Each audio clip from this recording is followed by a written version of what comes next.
Hello, happy Monday. This is Alexa Hampton, and this is 52 Weeks of Design Live. And I have misplaced my stand. So it's going to be a little herky-jerky today. And I am inviting Phillip Thomas to join today, and he's got lots to tell us. Hi. Oh, hello. Hello. I love how punctual we both are. Right? My goodness. Well, after Thursday's kerfuffle, It's part of life these days. I mean, unpredictable, and that's what makes life interesting is having to roll with the punches and, deal with the unanticipated, right? well, thank you for rolling and dealing. I'm so happy to meet you. I So have nice to be with you. so many questions for you. Starting with, so right now you have your own business, you work everywhere. You, as we mentioned on the last post, you've done Kips Bay, and now you're also the designer in chief. Well, I'm sorry, I forget what the proper title is. Designer in residence. Designer in residence. But I'll At take designer in Bonhams. chief. I like that one. Designer in chief is good, right? At Bonhams, like that's so exciting. So It's a tremendous honor, and I grew up in a household where, I see my nephew. He's, 12 years old right now, and he goes every weekend for hockey games, soccer games, and this and that. What did I do at his age? I was going to like Sotheby's and Christie's and Doyle's. Like, that was my jam. so you're a New York boy. Oh, I am a St. Bernard's boy, a Trinity boy. With my sister went to Spence. We're Upper East Side. Spence girl right here. Oh, really? That's amazing. Yeah, I went 12 years. So okay, so for anybody not watching this, St. Bernard's and Trinity are two of the finest learning staff in New York City. Really, really wonderful schools. And after that, where did you go? So, I come from a family that's very involved in kind of political things, whatnot, in Latin America. My mother's from Chile, and my father is a lawyer and worked with many governments back in the day. And so I thought to myself, I think I want to do that. So I went to the School of Foreign Service at Georgetown, where my husband went. Oh, really? Yes. I mean, so many coincidences. But yeah, 4 years at Georgetown. It was such an amazing experience. But it was my semester abroad that I went to Chile because I'd never really had a chance to live in Chile. And I spent the semester decorating an apartment that my parents acquired while I was down there. And I could not deny how excited interior design made me. It's always made me excited. I think that I was that pushy, child that would want to be participate in every design meeting with my parents and whatnot, and work on things with my parents related to their home. And you just can't deny that feeling. And so when you love something, it's important that you follow that passion. And so in my junior year, I realized that I had to go and I had to be an interior designer. So nothing you learned at Georgetown was not going to be not of use. If I can tell you how often being diplomatic comes to our day's job, on my advisor's face when I told her that I was going to go to design school after graduation was kind of amazing, kind of priceless. I still have it, ingrained in the back of my mind. But after Georgetown, I went to the New York School of Interior Design, and that's such a great school. Such a great school. It really is. It really is. And I learned so much. So really not a moment of your adulthood spent doing anything else. Like, no. You knew it, which is great. I feel very lucky, but I also, my team is comprised of people that this is their second career. And, how lovely is it to be able to discover, even as a second career, your passion for interior design, because it's such a special craft. And so I encourage and I try to be there as much as I can to talk to people about what an amazing career path it is. Yeah, and it's a big second career, Yeah. and NICET is great for that as well. What were some of the courses that you took that were, I mean, because you're, it's so different from what they teach right now, right? I mean, design schools have changed enormously. I mean, What, some of the software that they list on resumes these days, the young kids, is, I would not know where to begin with that sort of stuff. But for me, I think that, when I was in design school, one of the classes that really changed me was the theory of color. I mean, playing with toothpicks and mixing paints together and seeing how it just opened your eyes to the fact that there were so many colors out there. How many shades of white are possible? There are a lot of shades of white, much like, blues and reds and greens. It really changed my perspective on my appreciation that I already had for color. So yeah, and it's like such an obvious thing, like, oh yeah, lots of colors. But when you study them, it is sort of impressively broad. Like tons of information in there, even though it seems like such a accessible thing.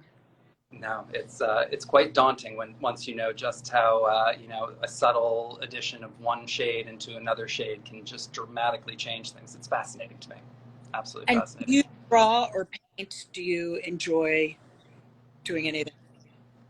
I did a drawing course when I was at the New York School of Interior Design. We went to Italy and we did sketching, and I thought that was a lot of fun. Um, but I'm really type A, so it's very hard for me to draw freehand. So, Sure. And sketching is probably anathema.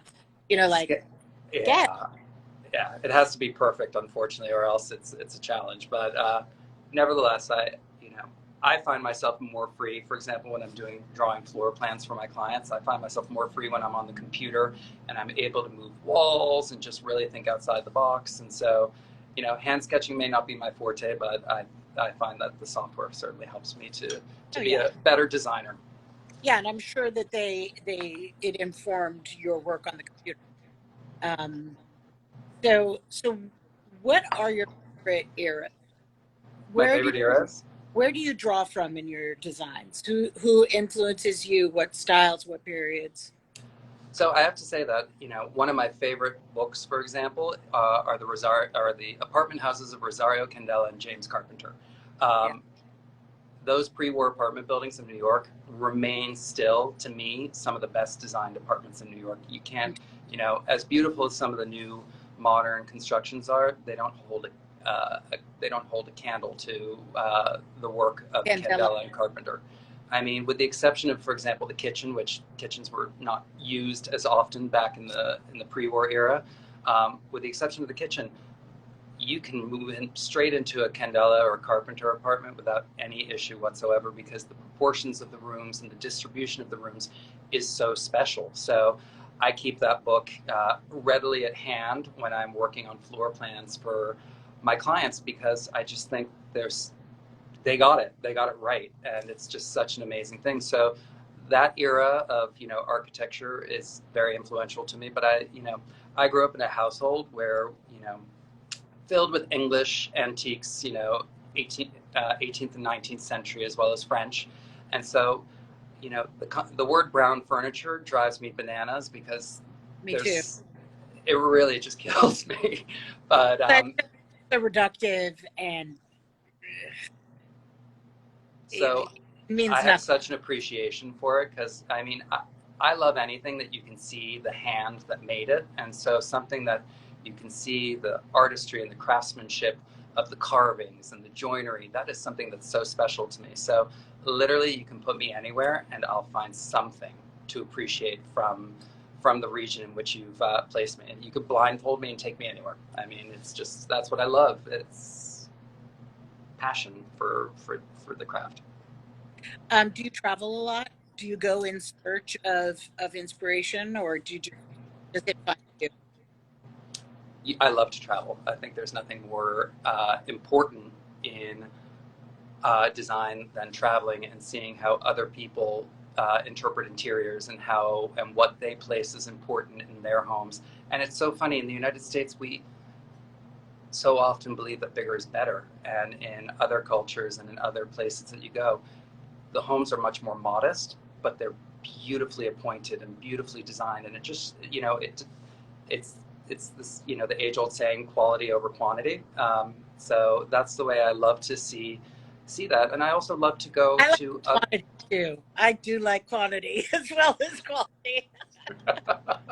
square footage does help. I'm not going to lie, but at the same time, Amount of stuff. you see some homes that are tens of thousands of square feet, and you need, a tracking device to know where your significant other is in that house, and that's a little bit of a problem. So, but I really going to another country, going to another culture, and seeing how they interpret color, how they use texture, how they use ornamentation.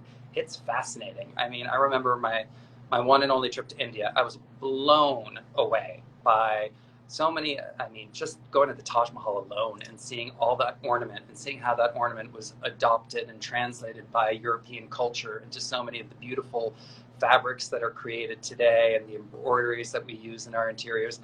I mean, inspiration is everywhere. So yeah, fascinating. What is your own apartment?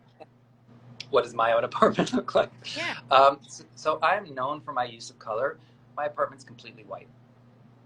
So Did you need a break? I have such a passion for Latin American contemporary artwork that I basically created my own private gallery at home. And I think I have a problem. I think I might need to see somebody because I just, can't stop finding art.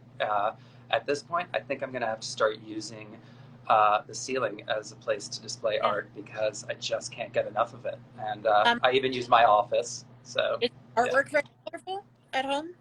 Oh, absolutely, absolutely. Okay. And I love Colorful. I'm sorry. So your house is inadvertently or It is. colorful.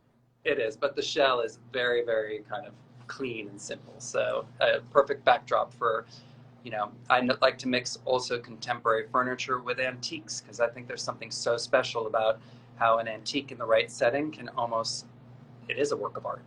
It's always been a work of art, but in the right setting against a very clean and sober backdrop, it just takes on a whole new dimension, which I think is so much fun.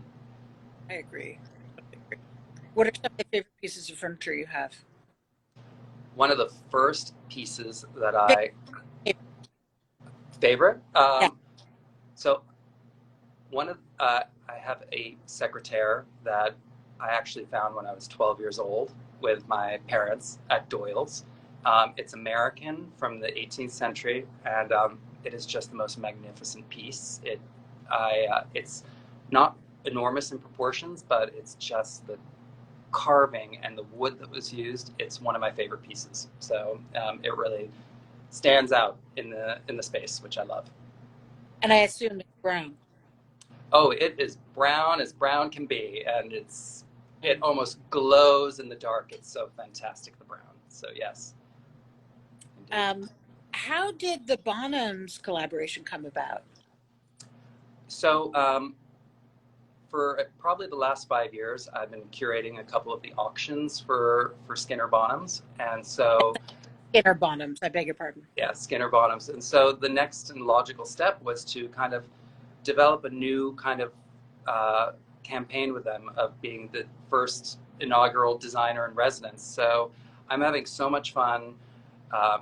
I love being able to preview things before other people. So imagine me running through a giant warehouse in Marlborough, Massachusetts, like a kid in a candy store. It is so much fun, so much fun. And so what's the process? There are several different auctions from Americana to mid-century to continental. And so oftentimes I like to pick items from those and highlight them and use them for posts and blogs, just to show people so oftentimes get scared that they have to stick within a particular vernacular in their interiors. So I love to show how, one can bring traditional into contemporary interiors and not be afraid of it. I also think that there's something so wonderful about the sustainability aspect of using vintage and antique pieces. Don't accept something at face value because there's so much that can be done to reinvigorate and bring new life and a whole new story chapter to a piece of furniture. So at auction, it's so fun to see pieces that you can see a diamond in the rough and you know that it'll be amazing. So to be able to show people the possibility of of buying at auction and finding great value at auction is something that I feel very proud to be able to do. And also, to be able to show them how you don't just have to pay attention to one particular auction. However, you can just shop at all of the various auctions, and that's something that's important to me, to show how one can mix pieces. So, for example, in December, we're going to do an entertaining sale, or an entertaining preview, where I'm going to put together lots of different kind of stories based upon inventory that they have throughout the warehouse that's coming up for auction. And so be able to show how one can mix all of these different things together, I hope that I can inspire other people to go into their homes and mix things together, and not be afraid of it, which is just so exciting. How long does it take you to do that? So you go to Massachusetts, you go in the warehouse, you have your, presumably team, you've all sat down and said, okay, well, this is what it's going to be. How long does it take you to assemble? I mean, you're pulling it together for all the photography, right? I am. So, for example, I'll be going up in the beginning of October to do this for the December sale. But these Skinner Bonhams, they are acquiring things up to the last minute for their auctions, which is so special. And so, I may not see the full spectrum of what's available until much later, but it's important to see the pieces in person, and and really to see the detail and the craftsmanship. So I get very excited. Walking into the warehouse, the first 5 minutes, literally my heart is palpitating because I feel so overwhelmed. But once I get over that initial shock, I meant like excitement, not. it's daunting because there's so many amazing things to choose from. Like, it's like saying, which one of your children do you take with you off the Titanic, and which ones do you leave? I mean, it's a tough one, right? We're all going down singing. How long But does that, though? That must take, well, I guess your point is when you say that they keep getting things up into the state, that you are it's constantly evolving. But at a certain point, it's the same thing with the design process. One could spend one's life choosing fabrics and refining fabrics for their clients, but you just have to kind of embrace a specific story and roll with it. And that's what we do with this auction preview that we're doing. It's so much fun, and it's just you can't go wrong. How long have you? I know this, but you said you worked with them before. How many years have you been working?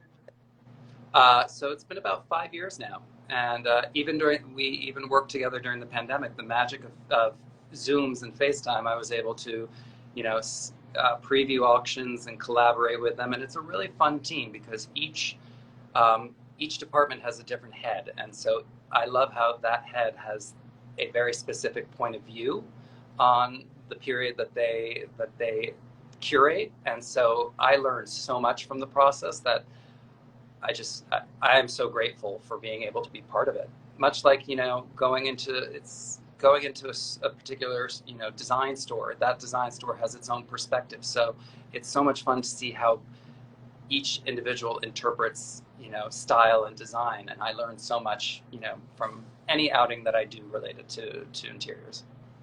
I would imagine that being given the keys to the candy store, in addition to influencing whatever you're working on at any given moment, that you're also tempted to just buy everything that you see. It's a really tough thing, isn't it? I mean, I have a warehouse, I'm not going to lie, over in Paterson, New Jersey, with a lot of stuff because I just, I get very excited, and that's the thrill of the hunt. I mean, it's so much fun to be able to find pieces. I'm sure you must have a ton of things yourself squirreled away and whatnot. Well, I mean, if you're in the path of it the way you are, where you're looking at every time, I try not to. But if I were going as you are into that scenario, I would imagine it would be hard to resist. It is. But it's just I love the fact that I also find things for my clients as I shop at auction and as I go abroad, and I feel so lucky to consider my clients to be an extension of my. They're in many ways they're family to me because we go through a very intense process together. So even if I can't keep a piece of furniture for myself or a piece of art for myself, I always find a home and a home that I can go back and visit every so often to see the piece. So I know that the relationship is never lost. It may not be on a daily basis, but it's always there. Yeah, you're a steward uh, for these things. What do you tell your clients about buying at auction? Obviously, all designers or many designers, that is what works for us. But as you said, it changes all the time what's available. Also, if you're going to buy, there are many pitfalls, right? You can get swept up in a sale and think, oh, I want something from this sale. Um, and there are mistakes to be made. Yeah, You can, overbid because you've gotten into like an adrenaline rush. the excitement. Yeah, I'm always worried that I'm going to be like Lucy Ricardo. And, I never want to be at a live auction because I assume I'm going to do something ridiculous and buy something for $1 million by accident. That's What, always something to be concerned about. how do you guide your clients?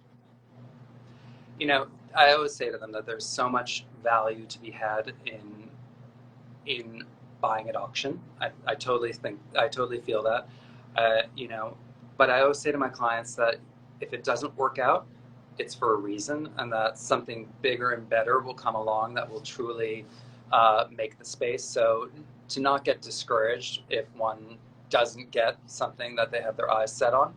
And if the piece doesn't work, it can always be returned to auction. So that's another thing that one can consider. But there are risks involved, but there are also, I think, the rewards far outweigh the risks of buying at auction, and that's what makes it so exciting to me. And right now, the change in COVID has made auction houses are more viable.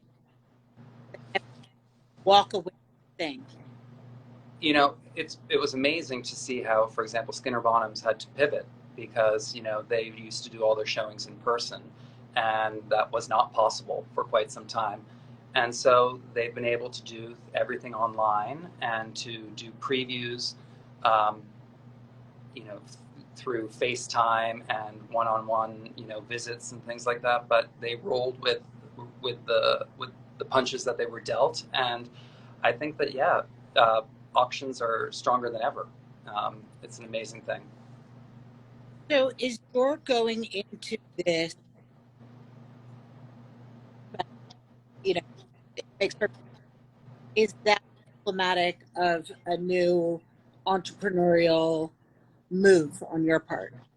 Are you, I mean, are you, you know, reaching out to new things than you've done for the past 20 years? Like what's different about your career?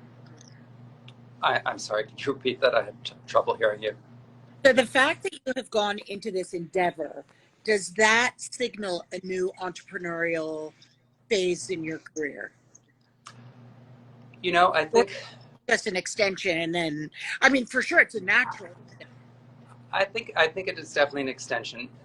As I mentioned earlier, for example, I love mentoring young people that are passionate about design, and I just I'm a bit of a nerd. I I love what I do. I eat, sleep, and breathe it, and so I not only want to help people that are interested in coming into this career, but I also want to even teach the novices, the ones that want to do it on their own, just how exciting an experience designing one's home can be. Growing up here in New York, my parents never worked with an interior designer. They did everything on their own. I know, right? That's Terrible. terrible, isn't it? I shouldn't be saying this right now.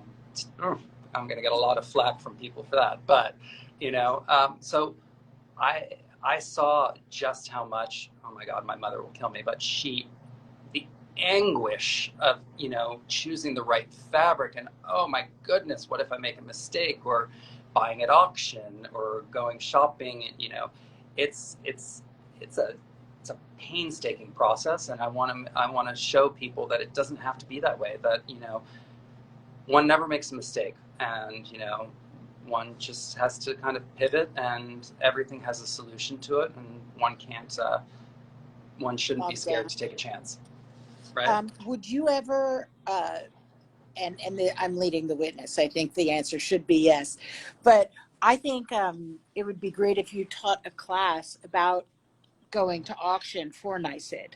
I mean, I'd love to do it. I'd love to. I mean, if there were, you know, a couple more hours in the day, you know how it is, our business these days, I would be totally down for that. But, you know, I'll sleep when I'm dead, as they like to say. So Yeah. you know, any opportunity that I have to go back to. Yeah, like maybe not a full, you know, course, but maybe a single seminar. Yeah, where absolutely. a group joins you, or you even Zoom and tell them how to handle it, because I do think auction going can be daunting for a lot of young designers. It feels like a forbidden world with its own language. And but, you know, the funny thing is I've gone back to the New York School of Interior Design on occasions to help, you know, you know, participate in single classes and things like that.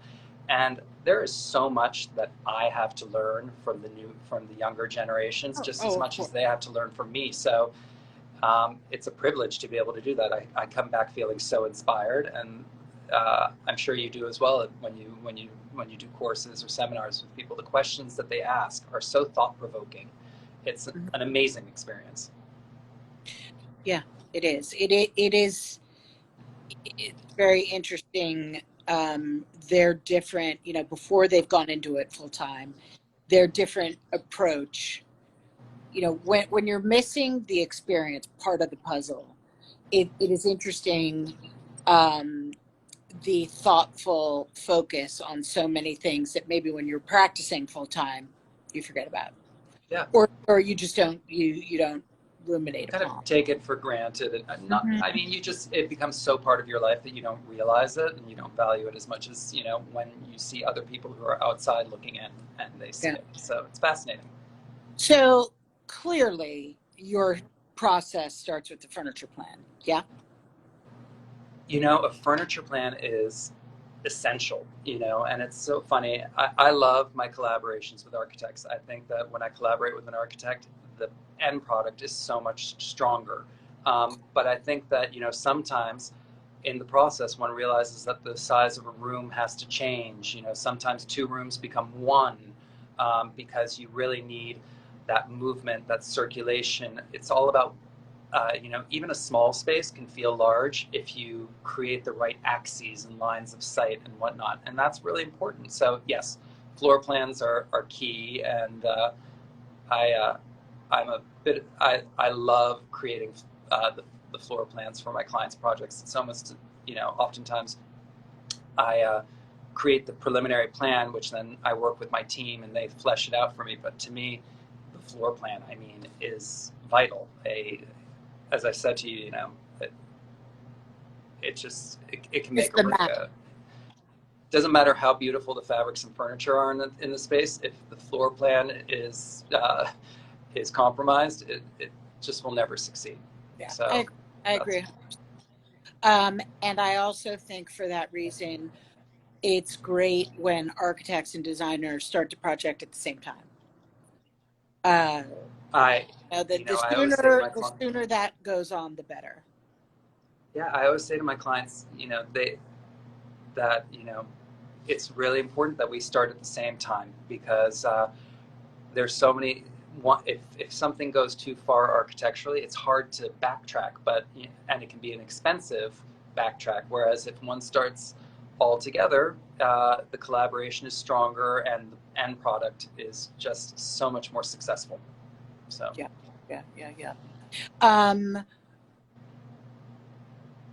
So if your apartment is a beautiful gallery, what is the architecture of it like? It's literally very austere, very clean, no moldings whatsoever. You know, the walls go really down to the floor with no baseboards or anything like that. And then any millwork is, instead of painted, it's all espresso, dark stained. It's a very moody kind of sexy apartment, which I don't come off as moody or sexy whatsoever. I come off probably as uptight, Oh my but God, you so know, moody and sexy. am I? No, The but only thing you are more than moody is sexy, clearly. thank you. I love it. I love it. So there I am, sexy. But no, I think so. My apartment is a place where I, as I said, I work so much that when I go there, I want to literally be transported out of the Upper East Side to like a magical place. So I get home and I actually have a button on my lighting system that there's high, low, and then there's sexy, which is literally the dimmest. Like you almost need a flashlight to walk around my house because it's all about candlelight. And that makes me so happy. And it's just about warmth and glow and just being surrounded by things that inspire me. So that's the way I look at my home. That's very cool. Your eyes are very good. I so many lights. Brian Sawyer of Sawyer Burson. Yes. Lighting in his house as your description of sexy on your light panel, and it makes me that my eyes are going because, of course, those dim rooms that feel like you're in a Northern Renaissance painting. It's so good. Coolest interiors. I don't recall from the questionnaire because it was a whole week ago or Yes. 4 days ago. Do you have another house or a country house or a place you live? So I grew up spending my summers in a small town on Long Island, actually where Brian Sawyer has a house, Bellport. Yeah, Bellport. So, and it's my happy place. I go there practically every weekend, summer or winter. And over the pandemic, I actually was able to acquire a house nearby that I'd had my eyes on for, God, 20 years practically. So the real estate agent knew the only sucker that would buy this house was going to be me, right? April 2020, at the height of the lockdown, I was acquiring real estate, which was not necessarily what one wanted to do at that time. Stresses me out just about that.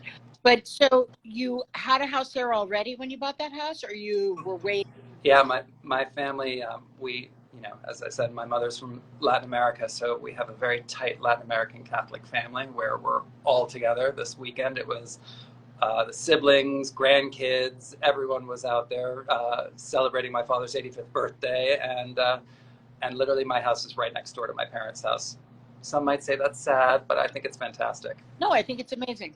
So how is it? I mean, is it a shingle house? Like, what's the story? So right now it's basically like a Cape Cod. Um, as you know, we oftentimes have to ignore our own properties in order to finish our clients' homes. So the house is still in the same condition as when I purchased it back in 2020, but I have very ambitious goals for the house, and hopefully in the next year or so we'll get to it. But right now it's a charming little Cape Cod nestled on a small, quiet little street in Bellport, and it makes me so happy. So are you going to, from my apartment, are you going to go towards the stack or go, is it, what are you going to do? I want it to I want it to be a house that, one visits on the weekends and one doesn't have to worry about, kids and dogs and whatnot running through the house. So I want it to be a very practical house. I want it to feel very country. It's, my mother is very funny being Latin American. She's had this thing for Americana. And so I grew up in a house filled with wonderful American arts and crafts. And there's such beauty even in the most simple thing, like a tool for planing and stuff like that. And so just to feel very I want it to be simple. I don't want it to be about my art. I want it to be about, I just want it to be about the beautiful nature around. We have views of the water from the house. It's a very special spot. And I love gardening. So I want Are you going to be able to do it? Are you going to be able to Am I going to be able to what? be disciplined? Are you going to be able to do that? Because the It's heart a wants what the heart challenge. wants. Interior designers, they end up going way overboard, don't they? Yeah. I know I do. Oh God, I was just having the same conversation earlier today about something else, and it's hard for me to show restraint, particularly when, you know, we're so fortunate to be open to so many different and beautiful things in this world. But I have to say to you, I accept the challenge. I think it's a lot more of a challenge to be restrained and to exercise, you know, yes, of course, the sky's the limit, but there's only so much that one should invest in one's own property and whatnot. So I need to be very cognizant of that. And Oh, that's interesting. I want to hear more of what you mean. I'm not sure I agree. well, I always have to think about, in any of my clients' homes, I'm always thinking about resale value. And obviously, yes, I want to create the best interior for them, but at the same time, I don't want to create an interior that they can't, I hope they don't sell the house anytime soon, but 10 years down the road, I want to make sure that their return is worthwhile. And so one also has to recognize that about, my own home. I have to be very, very much aware of that, because one could keep adding and adding and adding, and the end result could be something that, while beautiful, is, I don't know. I grew up in a family like that always was considering those sorts of things, and so to me, that's important. The reason I ask, sometimes I will have a client, and I respect this thought process, even though I might not agree with it. If someone who's not in our line of business, is on a different wavelength, and they say, "Well, I paid X for this house, so I only want to spend this percentage of X on the interior." And I always, that's so bizarre. I understand it, I respect it, and I can try to follow those regulations for sure. But regulations, I love it. I don't find the calculus, or it. I don't think it's so cut and dry. Well, obviously, to me, whenever I start before a furniture plan is created, the one thing that I always do with my clients before signing a contract is I always give them a budget, for example, of what I think it'll cost for them to do a project, because I put my heart and soul into my clients' homes, and I don't want to misdirect them. And many of my clients are, very successful private equity people in finance, and for them, it's about numbers. So, I want them to understand. That's why I was like, I respect it. It's but it's different from how you and I come at it. Oh, absolutely. But at the same time, I accept the challenge, because, I've been to interiors, as I'm sure you have, where you've walked in and you've said they spent a small fortune. They spent the GDP of a small country in their home, and it doesn't make it any better necessarily than the home that you go into, where you see that they've made wise choices about where they've made their investment and where they've made some sort of I don't want to say a discount, but they've chosen a material that's not necessarily the top in order to create their interiors, because they were, considering a budget, or considering, the return on investment. And so I love it that way. Somebody has a question for you. Uh-oh. Well, it says for both of us, but it's yours. I'm giving it to you. What percentage of a house's cost should be allocated to interior and to landscape design? So I've just said, dear Nikki, that I have. Oh no, is that yes? That I can't answer that.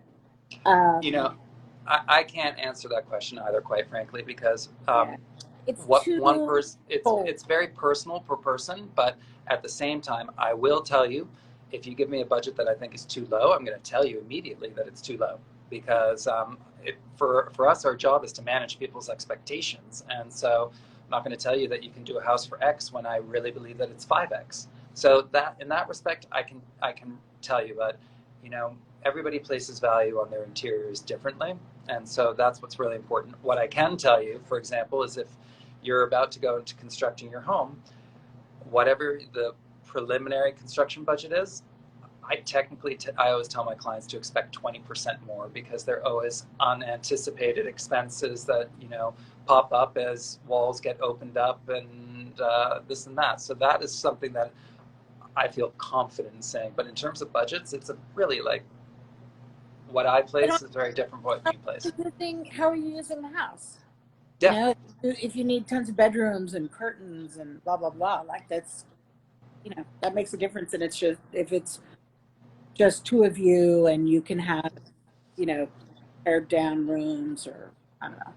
I was gonna say something that totally left my mind. It's only Monday. Come on. Oh, you said you loved gardening.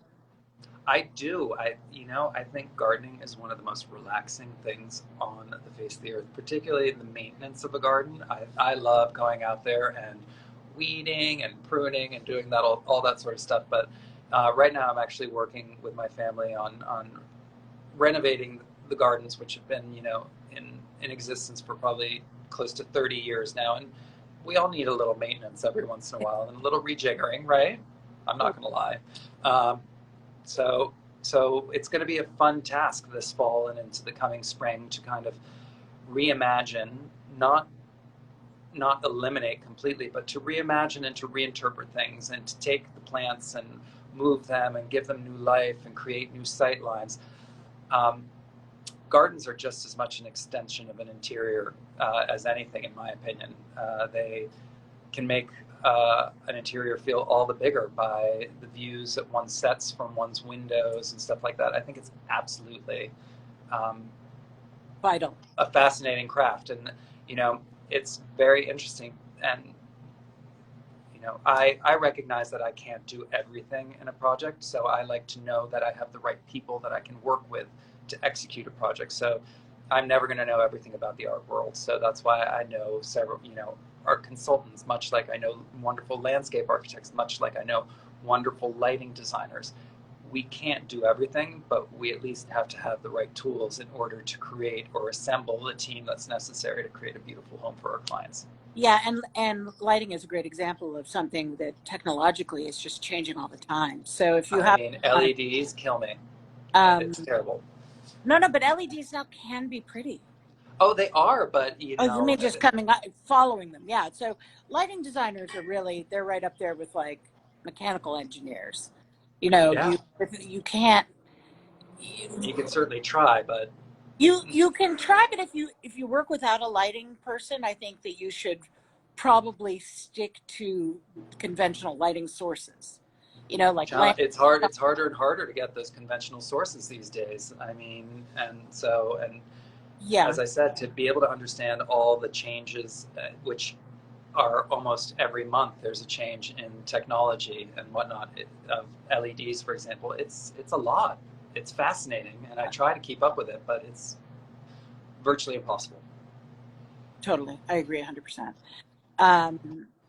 Yeah, and especially like to your point about colors, light just changes everything. I mean, the quality of the light, the heat of the light, and it's so funny because the light that works on one project doesn't necessarily work on another project. I have clients that some of them actually say, I want a very cold interior. Really? Yeah, it's kind of crazy, isn't it? And then I have other clients that want candlelight, basically, or the equivalent of it, which is that more you like. Exactly. So and sexy too.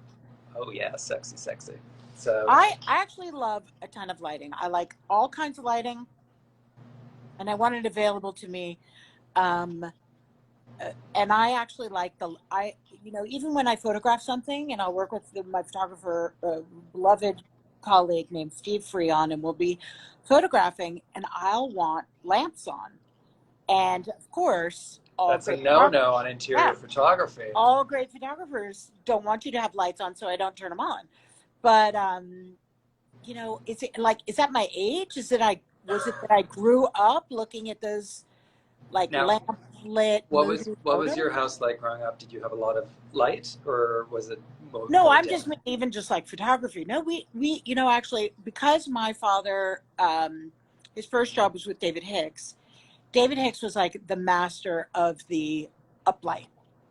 Hmm. And so we had great like square can uplights around the apartment in my parents' house, and still do. And there was great drama, and it was moody and sexy, but it was electric. Um, and I just like that. Yeah, somebody said they miss the night shots too. I really miss those night shots. Those were great shots. I don't disagree with you, Smithy 124Q. Yes, I was just looking at some Francis Hammond photos of Givenchy's house on the Rue Grenelle, and he has tons of night shots. And I just looked at them and I was like, wow, that is my heart. But Eric Smith, an architect I work with a lot, he says that his idea of a perfectly done architecture is, or a room, is one that can look great for longer without the lights turned on. Like if you can walk into a room that he's designed and you don't have to turn on the lights, he feels that that's he's achieved what he's wanted. And I thought because I heard him say that recently, I thought that was fascinating because the first thing I do when I walk into a room is turn on all the lights. Yeah, that's very interesting. I mean, that's certainly a challenge, particularly in urban surroundings where you can't really control the light that's coming through your windows because of the adjacent buildings. But at least for me now, particularly after COVID, it's important for me to create interiors that there's utter flexibility from the greatest and brightest of interiors to the same space going very, very dim, because our spaces are used so differently throughout the day. Whereas, pre-2020, I was oftentimes designing the spaces to look best at night. It's changed. I don't know if you Hey, feel because that we way. weren't there all day. Yeah, yeah. So you're Um, working from home right now? no, I'm at home, but I'm leaving to go back to the office. I like to kick back during the talks. Ooh, kick back. Um, Okay. but what else did COVID change for you besides lighting, which is huge? Some of my clients asked me to dumb down the backgrounds of their offices because Oh, they were getting asked to be given tours of their homes by some of the people that were on Zooms, which is kind of amazing. And I was like, well, just create one of those digital screens. And they're like, yeah, no, I don't want to deal with that. I just want a simplified background. And I was like, all right, I guess I can do that. But it was amazing because that's really. I was So you're flattered that setting so the many people stage. wanted to see, so Oh many yeah, people wanted, yeah. you So. should be flattered. That is a huge. By the way, I love the piece that you are sitting in front of and how you are inhabiting the space. Oh, well, I thank you. love that there's that tunneling behind you, and there you are, the center sculpture. It's a subway station in Yeah. Germany, so I love this piece. It's one of my favorite Chilean photographers, so he's a good guy. Tell me a little bit about the Chilean art scene right now. Or any time, frankly, because I don't know the Chilean art scene. But what Have you is? ever been to Chile? No. All right. Well, when you choose to go, I will give you a full, itinerary. So, it's a magical country. I mean, I just love. I've, been going to art galleries in Chile since I was a child, and so I've seen kind of the And the are we in Santiago? Where are we? We're in Santiago, yes. And so what's been so incredible is seeing the people that my parents collected when I was young have now become the establishment. And I'm, acquiring some of those pieces, but I'm also going to studios and going to um, all of these wonderful workspaces that artists share together in Santiago and outside of Santiago proper, and seeing their process and seeing what they're doing. And it's incredible how I love to see how an artist evolves over time. It scares me a little bit when the artist is a one-note artist and literally does the same thing just Unless you ad really love nauseum. that note. I mean, it's a great note, don't get me wrong, but Yeah. I'm always looking like, I love to see how we're all evolving. I mean, what I did 2 years ago is very different from what I'm doing now. And I think it's important if your interiors aren't changing, you're not changing as an individual. I mean, what I do for, the first home that I do for a client is very different from the fourth home that I do for a client, because they're all changing, they're all exploring and whatnot. So I love to see how artists do that as well. And you know, the Chilean landscape is so inspirational, from the mountains to the oceans to the south of Chile, which is a beautiful, beautiful Patagonia, to the north of Chile, which is the driest desert in the world. There's just so much to take from the country. It's Everybody the thinks it's the driest desert Sahara. in the world. It's the driest desert in the world, if you can believe it. So, Wow. and it's one of the best places in the world to view the stars. So there are a lot of telescopes, for example, in the north of Chile. And if you go up there, it is just, it's like you can reach out and touch them. It's the most magnificent setting. I'm very excited. In a couple months, I'll be going back down to Patagonia for Thanksgiving, because I always love to spend an American holiday in a foreign country. But it's my way. I agree. I have 100%. Get I out have of an here. inflatable turkey, and I take it with me, and I have it put on a platter by the cooks, and we celebrate Thanksgiving with an inflatable turkey, and it's fantastic. But it's just it's a wonderful time of the year to get away before the holidays and whatnot. So this year I'll be going to Patagonia with my parents, who, you know, are super excited to just spend a holiday in the middle of nowhere. So I'm excited to escape with them. And the landscape in the south with the glaciers and the mountains is just unbelievable. Yeah. You have to go. What does being half Chilean bring to your design? Is that even pinpointable? I don't know if it's pinpointable, because I think that there's so many values that are shared across so many cultures. But what I do appreciate is a very different use of color in Chile than you would see, for example, in the United States. It's more earthy, it's more neutral, and anyone can. I mean, you can see from my work that I literally run the gamut in terms of color, but I don't shy away from color. I love beautiful, saturated, vibrant colors just as much as I like neutral and more earthy. I just love to see how people interpret color. It's such a fascinating thing to me, and that's why I love art and seeing, you know, the palette that painters choose for, you know, their canvases, photographers choose for their, you know, their stills. It's an amazing thing. It really is so fascinating, and each artist has a different perspective on that same subject. And so going to a gallery in Chile, you see 100 different interpretations of color and texture and perspective. And I think it's fascinating. I think I've said that a million times, but. Do you have an art consultant? Do I have an art consultant in Chile? Yeah. No, you know, the reason why I find it very hard to consult for my clients on art is because art is such a personal thing.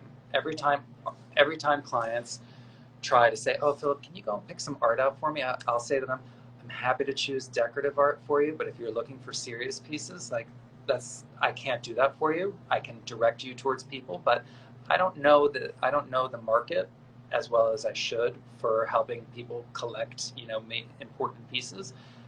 And as I said, it's a very personal thing. So for me, I need to, when I look at art, I have to say to myself, I love this. Can I live with it on a daily basis? And so I'm so lucky to say that I love each and every piece the same as the first day that I found it, be it a piece that I purchased when I was 14 years old and only could rub 2 nickels together versus pieces that I can find now where I can rub maybe a couple of dollars together. So that's what's so special. And seeing my parents now, who, you know, are in their early 80s, they have pieces that they collected back when they were in their 20s, and they still have them proudly displayed in a room and this and that, because it's part of their history, part of their story, part of their evolution and taste and whatnot. And I think that's fascinating. So I have a huge admiration for art consultants, but I know what grabs me, and so it's exciting.